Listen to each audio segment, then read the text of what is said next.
What's going on, Nerd of God Squad? Welcome back. It is me, Stevo Supremo, and with me is Neff. And we're here to bring you a spoiler-free review for Thor Ragnarok. How dare you? Ragnarok. Ragnarok. I'm sorry. Ragnarok. Ragnarok. As always, a spoiler-free review is when we decide to tell you our review of the movie without giving away any plot points or anything that is any kind of spoilerific. First things first, I love Thor. He's my favorite Marvel character, and I loved this movie. I could probably say that this is the most fun and funny Thor movie that By they have. far. I know Neff really enjoyed himself. So good. There were several times when Neff was the sole person laughing, and not that what was said or what happened wasn't funny, but it tickled Neff at a different level than everybody else. Everybody else didn't understand why it was funny, but I got it exactly. Well, what's his name? Tafiti? Tafiti? The director? Yeah, Tafiti. No, Tafiti's the island from Moana. I don't know. I don't know the director's name. He's got some cool name. I'll put the director's name right here. Oh. Tafiti, Rafiki. I have no idea what the director's name is, but I believe he's Australian because he was the voice of your favorite character. He was. And it was a great movie. The first Thor movie, although it's an origin story and it's kind of Shakespearean, took itself really seriously. Yeah. And had some humor. And then Thor: The Dark World, I mean, it was called Thor: The Dark World, and it was a little bit darker. The funniest parts of those movies, or the second movie at least, was the human people, like yes, the human characters. like Eric Selvig running around naked at Stonehenge. That was quite funny. Jane and Foster's friend. Yes, and a lot of the humor in the Thor movies are usually brought by like Kat Dennings and stuff like that.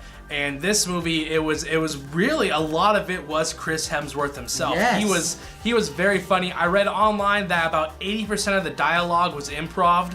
So they had like, this is your script, this is what you're gonna say, but if you want to improv how you say it or some of the other lines, then they were more than welcome to. And I think it really paid off. It was really funny. It felt really organic. There was nothing forced in. It's really fun to see these characters, and there is some kind of tone switch between this one and the other ones, but I think that's just development from characters interacting with the human world. Yes, and I also think that the Marvel Cinematic Universe, post Guardians of the Galaxy, I was talking with Tony about this earlier, post Guardians of the Galaxy, it's become has a lot more levity to it. Not that the first ones were super dark. It wasn't like Chris Nolan's Dark Knight trilogy where it was super earnest and super realism and super dark almost, or like the DCEU trying to be super dark.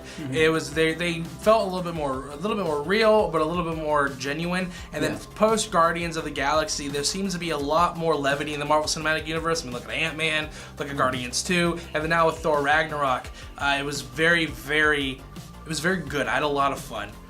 Chris Hemsworth, as always, is great as Thor. Oh, yeah. There's a bunch of new characters introduced that are great. Based on the trailer, I mean, Kate Blanchett as Hela was good. She was great. I mean, basically what you see in the trailer from her is what you see in the movie, but that's not a bad thing. It's just she's a character. She's a little one-dimensional, but she serves a purpose, and she's there for her purpose. And I enjoyed her. I didn't get sick of her like I have with some of the Marvel Cinematic Universe villains. I really enjoyed the cinematography from just like a directorial standpoint. It's very vibrant. The look is very bright. They pop very much.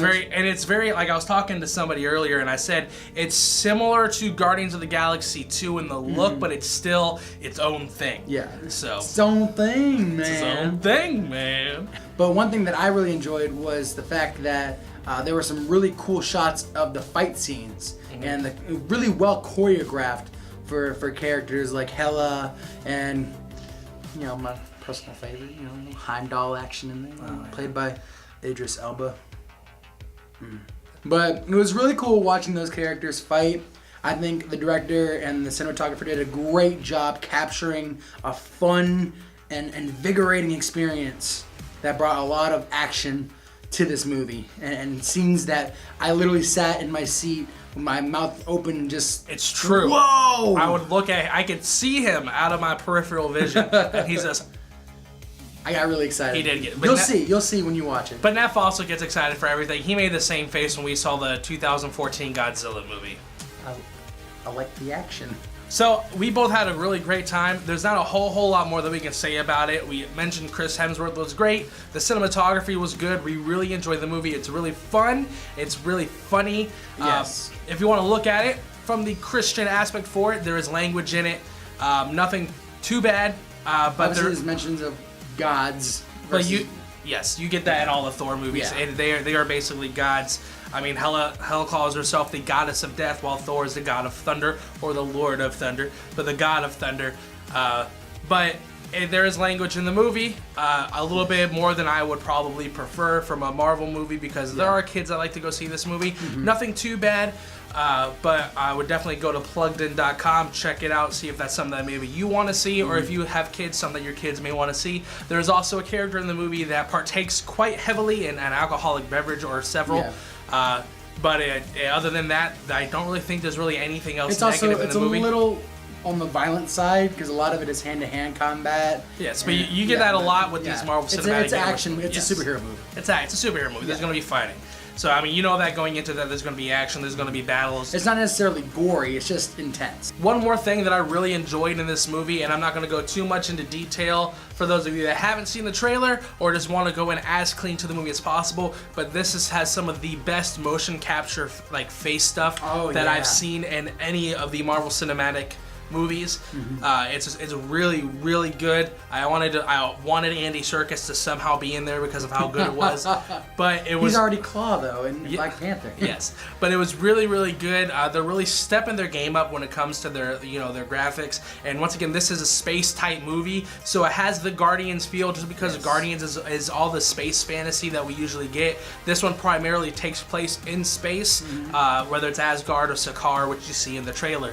But it's really good, and I think the Marvel Cinematic Universe space is very 80s influence, very light, very bright, a lot of bright, like, rudimentary colors. It's really good. A lot of pinks, a lot of blues, a lot of baby blues, a lot of whites. It's really, really colorful and really pleasing to the eye. Absolutely. And they really bring that in with this one, and the special effects were really good.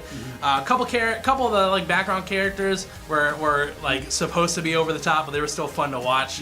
But we both had a great time. We definitely recommend the movie if you're a Marvel Cinematic Universe fan, or if you're a big Thor fan like myself. And that's our review for Thor Ragnarok. Let us know what you think in the comments below. Try to keep that spoiler-free too for those that haven't seen the movie. Yes. Let us know what you think. You can also let us know on social media at Facebook, Instagram, and the Twitter machine at nerdofgodcast. You can also email us at nerdofgodcast@gmail.com, and you can visit us at our blog at www.nerdofgodcast.com. We love to chat with you, hang out with you, and exchange Asgardian animated gifts with you.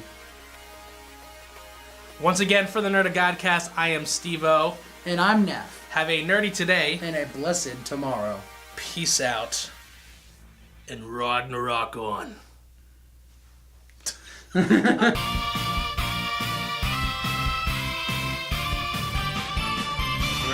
We're somber. We're serious. 3, 2. What are you doing? No. All right, well, go ahead. Go. Smiling.